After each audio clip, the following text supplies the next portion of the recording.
Saudações a quem estiver assistindo. Me chamo Matheus. Eu e Herbert neste vídeo iremos falar sobre como se formam as nuvens, o orvalho e o nevoeiro e sobre os tipos de nuvens, seja cirriformes, estratiformes e cumuliformes.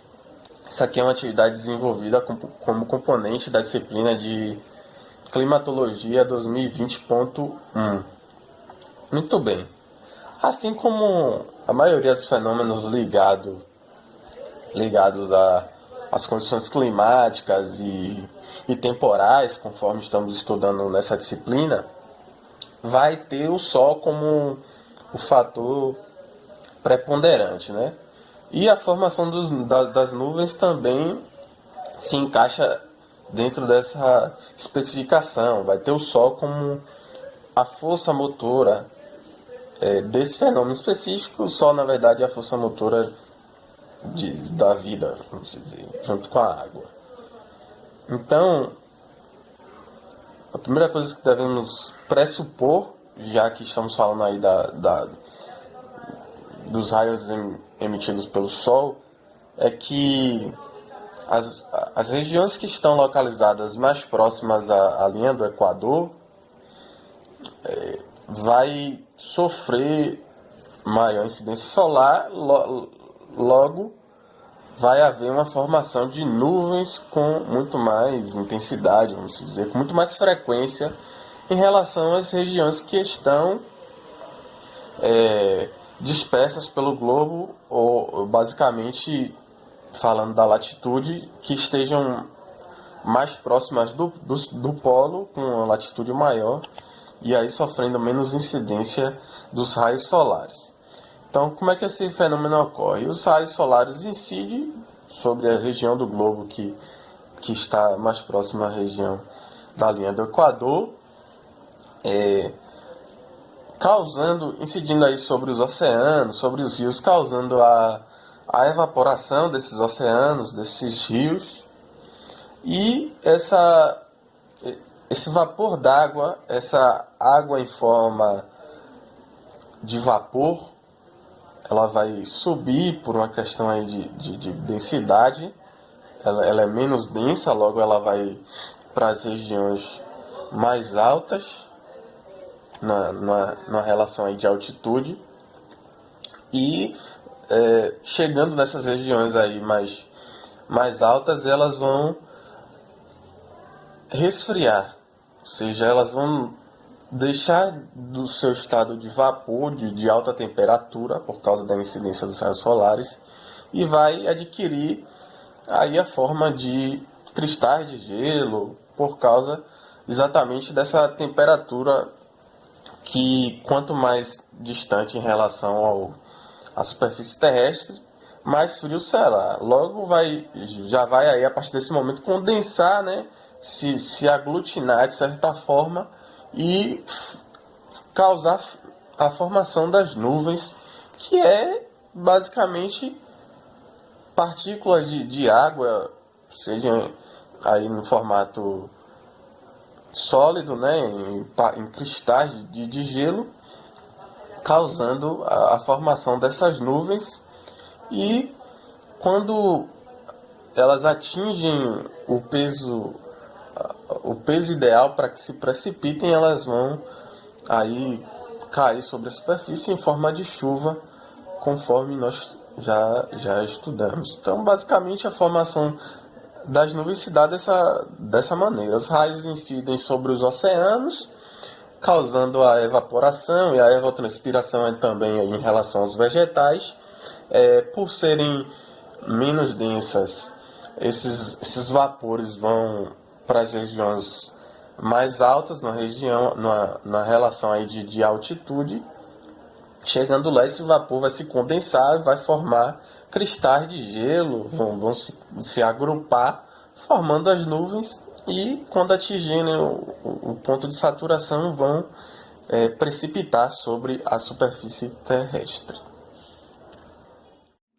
Olá pessoal, bom, eu vou falar um pouquinho sobre o orvalho e o nevoeiro, né? Começando a falar um pouco sobre o orvalho. O orvalho nada mais é que a condensação de vapores d'água presentes na superfície da Terra. Essa temperatura abaixo, a temperatura tem que estar abaixo para que o orvalho aconteça. O vapor d'água presente na atmosfera, ela sofre uma condensação devido à baixa temperatura de alguns materiais, tipo metal, né, como o carro, por exemplo. Às vezes a gente observa o carro, durante a noite ele está seco, e durante a manhã ele não choveu, e ele acorda todo cheio de como se tivesse sido lavado. E isso é o orvalho.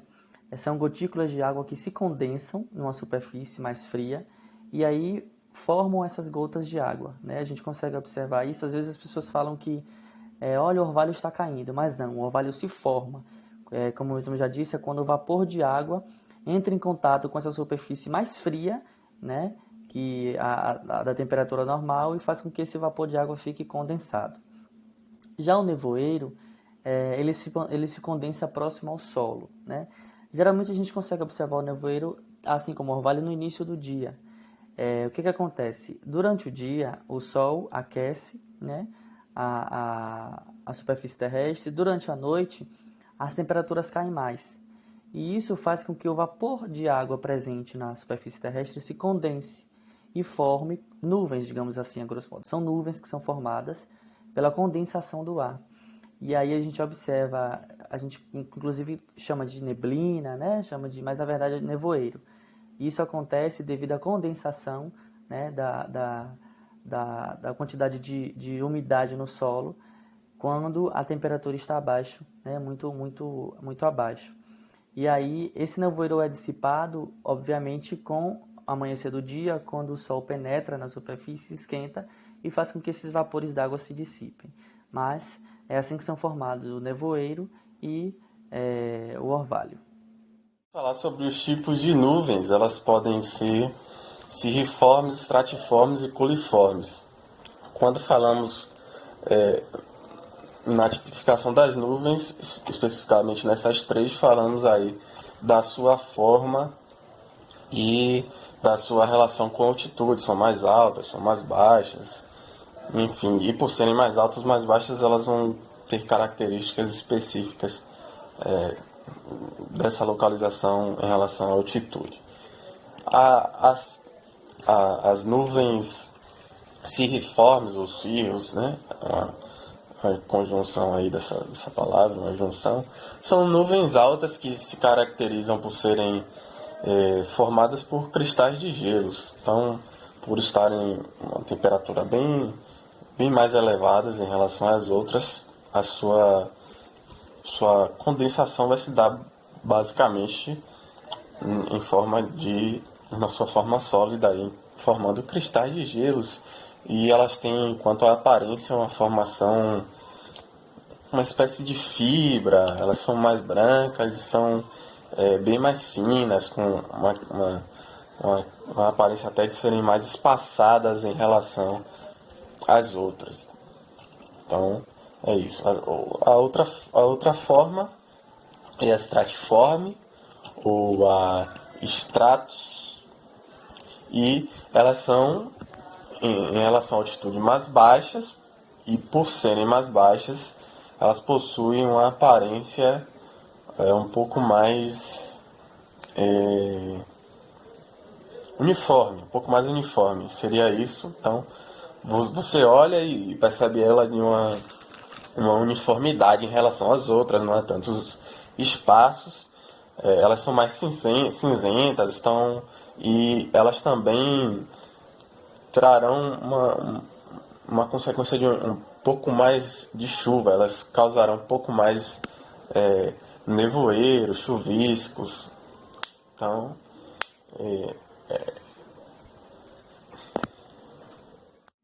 Bom, eu vou falar um pouquinho agora sobre as nuvens cumuliformes. Essas nuvens geralmente são próximas à atmosfera, ou melhor, próximas à superfície terrestre, né? Elas ficam entre 0 a 3 quilômetros da superfície. São nuvens frequentemente isoladas com base horizontal e topo geralmente não muito elevado e um pouco arredondado. Comumente se apresentam na cor branca e às vezes em um cinza mais claro, indicando quase sempre um tempo mais calmo e sem chuvas. Do mesmo modo que existem nuvens dessa especificação que trazem, assim, um índice grande de pluviosidade, né? Um índice grande de precipitação, de chuva. E elas também podem ser conhecidas como nuvens de tempestade e nuvens de trovoadas, né? Elas apresentam também desenvolvimento vertical com bases variando de 1.000 a 3.000 metros de altura, né? E topos com mais de 10.000 metros de altura. O seu topo apresenta o aspecto de uma bigorna, graças às massas de ar nas altitudes superiores, né? Então, depende muito da especificação dessa nuvem, se ela vai ou não trazer algum tipo de precipitação, algum tipo de chuva, né? Ela pode ou não pode trazer índices de precipitação, ou seja, índices de chuva.